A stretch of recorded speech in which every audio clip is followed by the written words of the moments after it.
ಉಡಾಯಿಸೋ ಖಾರ ಬಣ್ಣ ರುಚಿಯನ್ನು ನೀಡುತ್ತದೆ. ಮೆಣಸಿನ ಪುಡಿ ಚಿಂದಿ ಉಡಾಯಿಸೋ ಖಾರ ಬಣ್ಣ ರುಚಿ.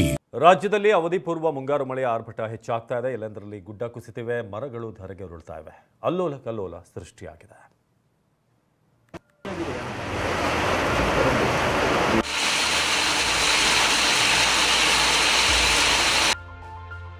ರಾಜ್ಯದಲ್ಲಿ ಅವಧಿ ಪೂರ್ವ ಮುಂಗಾರು ಮಳೆ ಆರ್ಭಟ. ಕುಸಿಯುತ್ತಿದೆ ಭೂಮಿ, ನೆಲ ಕುರುಳುತ್ತಿವೆ ಮರಗಳು. ರಾಜ್ಯದಲ್ಲಿ ಅವಧಿಗೆ ಮುನ್ನವೇ ಬಂದಿರುವ ಮುಂಗಾರು ಮಳೆ ಬೇಡದ ಅತಿಥಿಯಂತಾಗಿದೆ. ಕರಾವಳಿ, ಮಲೆನಾಡು ಸೇರಿದಂತೆ ಹಲವು ಜಿಲ್ಲೆಗಳಲ್ಲಿ ವರುಣ ಆರ್ಭಟಿಸುತ್ತಿದ್ದಾನೆ. ಹಲವೆಡೆ ಭೂಮಿ ಕುಸಿಯುತ್ತಿದ್ದು ಮರಗಳು ನೆಲಕಚ್ಚುತ್ತಿವೆ.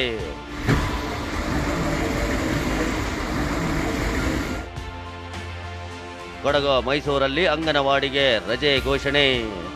ಕೊಡಗು ಜಿಲ್ಲೆಯಲ್ಲಿ ಭಾರೀ ಮಳೆಯಿಂದಾಗಿ ಅವಾಂತರಗಳೇ ಆಗ್ತಿವೆ. ಹೀಗಾಗಿ ಇವತ್ತಿನಿಂದ 2 ದಿನಗಳ ಕಾಲ ಕೊಡಗು ವಿಶ್ವವಿದ್ಯಾಲಯದ ಕಾಲೇಜ್ಗಳಿಗೆ ರಜೆ ಘೋಷಿಸಲಾಗಿದೆ. ಅಂಗನವಾಡಿಗಳಿಗೂ ಜಿಲ್ಲಾಡಳಿತ ರಜೆ ಘೋಷಿಸಿದೆ.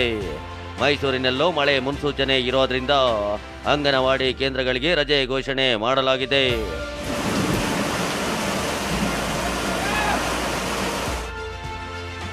ಉತ್ತರ ಕನ್ನಡ, ಹಾಸನದಲ್ಲೇ ಗುಡ್ಡ ಕುಸಿತ ಗಂಡಾಂತರ. ಶಿರಾಡಿ ಘಾಟ್, ಸಕಲೇಶ್ಪುರದಲ್ಲಿ 3 ಕಡೆ ಭೂಕುಸಿತ. ಹಾಸನ ಜಿಲ್ಲೆಯ ಮಲೆನಾಡು ಭಾಗದಲ್ಲಿ ವರುಣಾರ್ಭಟಕ್ಕೆ ಗುಡ್ಡಗಳೇ ಕುಸಿಯುತ್ತಿವೆ. ಸಕಲೇಶ್ಪುರ ತಾಲೂಕಿನ ಆನೆಮಹಲ್ ಗ್ರಾಮದ ಬಳಿ ರಾಷ್ಟ್ರೀಯ ಹೆದ್ದಾರಿ 75ರಲ್ಲಿ ಭಾರೀ ಪ್ರಮಾಣದಲ್ಲಿ ಭೂಮಿ ಕುಸಿದಿದೆ. ಬೆಂಗಳೂರು ಮಂಗಳೂರು ನಡುವೆ ವಾಹನ ಸಂಚಾರಕ್ಕೆ ತೊಡಕಾಗಿದೆ. ಸುಮಾರು 100 ಅಡಿ ಎತ್ತರದಿಂದ ರಸ್ತೆಗೆ ಭಾರೀ ಪ್ರಮಾಣದ ಮಣ್ಣು ಬಂದು ಬಿದ್ದಿದೆ.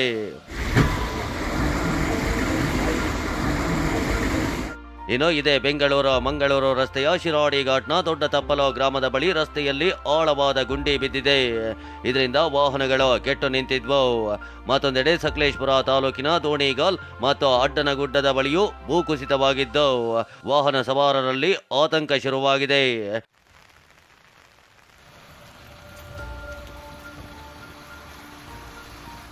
ಉತ್ತರ ಕನ್ನಡ ಜಿಲ್ಲೆಯಲ್ಲೂ ಭಾರೀ ಮಳೆಗೆ ಗುಡ್ಡ ಕುಸಿದಿದೆ. ಕುಮಟಾ ತಾಲೂಕಿನ ಮೂರೂರು ಹೊರಕಡೆ ಸಂಪರ್ಕದ ರಸ್ತೆಯಲ್ಲಿ ಮುಸಗುಪ್ಪ ಬಳಿ ರಸ್ತೆಗೆ ಭಾರೀ ಗಾತ್ರದ ಬಂಡೆಗಳು ಉರುಳಿವೆ. ಇದರಿಂದ ರಸ್ತೆ ಸಂಚಾರ ಸಂಪೂರ್ಣ ಬಂದ್ ಮಾಡಲಾಗಿದೆ. ಚಿಕ್ಕಮಗಳೂರಿನಲ್ಲಿ ಟ್ರಾನ್ಸ್ಫಾರ್ಮರ್ ಸ್ಫೋಟ, ಕತ್ತಲಲ್ಲೇ ಗ್ರಾಮಸ್ಥರು. ಚಿಕ್ಕಮಗಳೂರು ಜಿಲ್ಲೆಯಲ್ಲೂ ವರುಣ ಅಬ್ಬರಿಸಿ ಬೊಬ್ಬಿರಿಯುತ್ತಿದ್ದಾನೆ. ಭಾರೀ ಮಳೆ ಸುರಿದ ಹಿನ್ನೆಲೆಯಲ್ಲಿ ಮೂಡಿಗೆರೆ ತಾಲೂಕಿನ ಸಬ್ಲಿ ಗ್ರಾಮದಲ್ಲಿ ಭಾರೀ ಶಬ್ದದೊಂದಿಗೆ ಟ್ರಾನ್ಸ್ಫಾರ್ಮರ್ ಸ್ಫೋಟಗೊಂಡಿದೆ.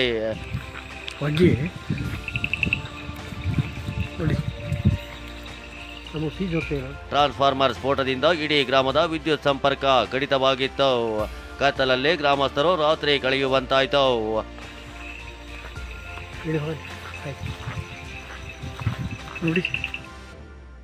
ನಿಯಂತ್ರಣ ತಪ್ಪಿ ಹೇಮಾವತಿ ನದಿಗೆ ಬಿದ್ದುವ 3 ಕಾರುಗಳು. ಮೂಡಿಗೆರೆ ತಾಲೂಕಿನ ರಾಮಣ್ಣನಗುಂಡಿ ಬಳಿ ಹೆದ್ದಾರಿಯ ಅವೈಜ್ಞಾನಿಕ ಕಾಮಗಾರಿಯಿಂದ 3 ಕಾರುಗಳು ನದಿಗೆ ಉರುಳಿ ಬಿದ್ದಿವೆ. ಚಾಲಕನಿಗೆ ಗಂಭೀರ ಗಾಯವಾಗಿದೆ. ಅದೃಷ್ಟವಶಾತ್ 4 ಪ್ರವಾಸಿಗರು ಪ್ರಾಣಾಪಾಯದಿಂದ ಪಾರಾಗಿದ್ದಾರೆ. ಕಾರಿನ ಮೇಲೆ ಉರುಳಿ ಬಿದ್ದ ಮರ, 6 ಜನ ಗ್ರೇಟ್ ಎಸ್ಕೇಪ್. ಮಲೆನಾಡು ಮಾತ್ರವಲ್ಲ, ಕರಾವಳಿ ಭಾಗವನ್ನು ಮಳೆ ಕಾಡಲು ಆರಂಭಿಸಿದೆ. ಚಾಮರಾಜನಗರ ಜಿಲ್ಲೆಯಲ್ಲೂ ಮುಂಗಾರು ಅಬ್ಬರಿಸಿದ್ದು ಮೂಲೆಹೊಳೆ ಚೆಕ್ಪೋಸ್ಟ್ ಸಮೀಪ ಮರ ಧರೆಗುರುಳಿದೆ. ಮರವನ್ನು ಕತ್ತರಿಸಿ ರಸ್ತೆ ಪಕ್ಕಕ್ಕೆ ಸರಿಸಿ ಅರಣ್ಯ ಇಲಾಖೆ ಸಿಬ್ಬಂದಿ ಸಂಚಾರ ಸುಗಮ ಮಾಡಿದ್ರು.